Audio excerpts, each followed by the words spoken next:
నమస్తే. సోషల్ మీడియాలో ఒకటే చర్చ హిడ్మా పైన. చాలా పాజిటివ్ చర్చ.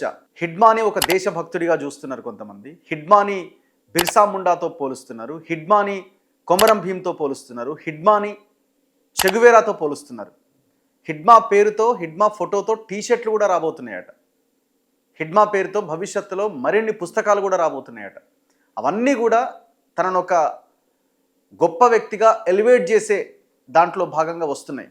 ఎందుకింత క్రేజ్ హిడ్మా సంపాదించుకున్నాడు? ఒక వర్గమేమో, ఒకవైపునేమో హిడ్మా దేశద్రోహి అని, పోలీసులను చంపిండని, ఇట్లాంటి వాళ్ళని ఏ రకంగా కీర్తిస్తారని ఒక వర్గం చాలా గట్టిగా బలంగా వాదిస్తున్నారు.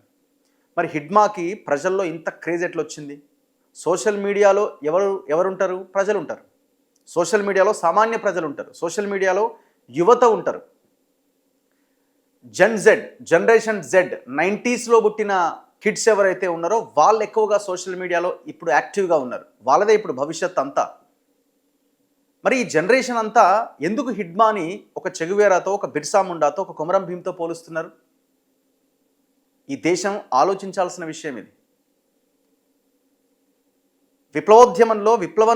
విప్లవం ద్వారానే మార్పు వస్తుంది అని నమ్మి 17 సంవత్సరాల వయసులోనే పీపుల్స్ వార్ పార్టీలో చేరి అత్యంత చిన్న వయసులో సెంట్రల్ కమిటీ స్థాయికి ఎదిగి అంచెలంచెలుగా ఎదిగిన ఆ పార్టీలో ఎదిగిన మాధవి హిడ్మా ఇంత క్రేజ్ని ఎట్లా సంపాదించుకున్నాడు?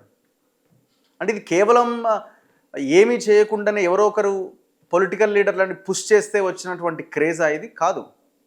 ఎందుకు వచ్చింది?